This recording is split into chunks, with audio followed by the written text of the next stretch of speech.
مجھے اپنے حضرت شیخ کی بات یاد آئی. وہ حضرت حکیم الامت صلی اللہ تعالی وسلم کے حوالے سے فرمایا کرتے تھے کہ دیکھو بھائی، شیطان جو ہے وہ جب اللہ تبارک و تعالیٰ اس کو نکال رہے تھے جنت سے، تو اس نے بڑے زوروں سے کہا تھا کہ میں یہ انسان کو جس کی خاطر مجھے جنت سے نکلنا پڑا ہے، اس کو میں گمراہ کروں گا.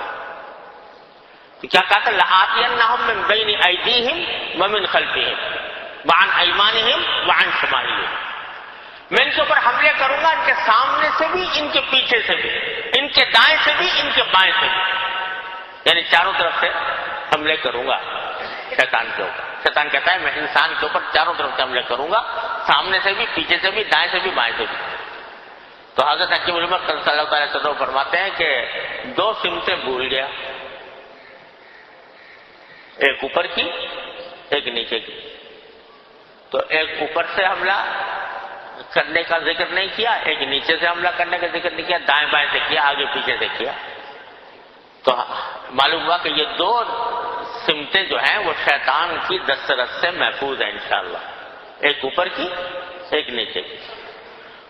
تو میں حضرت فرماتے ہیں اوپر دیکھ کے اگر چلو گے تو گرو گے، اور لہذا ایک ہی سمت رہ گئی کہ نیچے کی طرف دیکھ کے چلو. قُلِ لِلْمُؤْمِنِينَ يَغُضُّوا مِنْ أَبْصَارِهِمْ، نیچے دیکھ کے چلو. اور اوپر کی بات میں تھوڑا سا یہ اضافہ کر لو کہ اوپر کی سمت بھی محفوظ اور نیچے کی سمت بھی محفوظ. اوپر کی سمت محفوظ ہے کس طرح کہ اللہ تعالیٰ سے دعا کرتے رہو، یا اللہ مجھے بچا لے، یا اللہ مجھے بچا لے، یا اللہ مجھے میری حفاظت فرما، مجھے شیطان کے شر سے محفوظ فرما. اللہ تعالیٰ سے دعا مانگتے ہوئے جاؤ. اور نیچے کی سمجھیے کہ نگاہ نیچے کی طرف کرو اور تواضع سے کام لو، تو انشاءاللہ شیطان کے شر سے محفوظ رہو گے.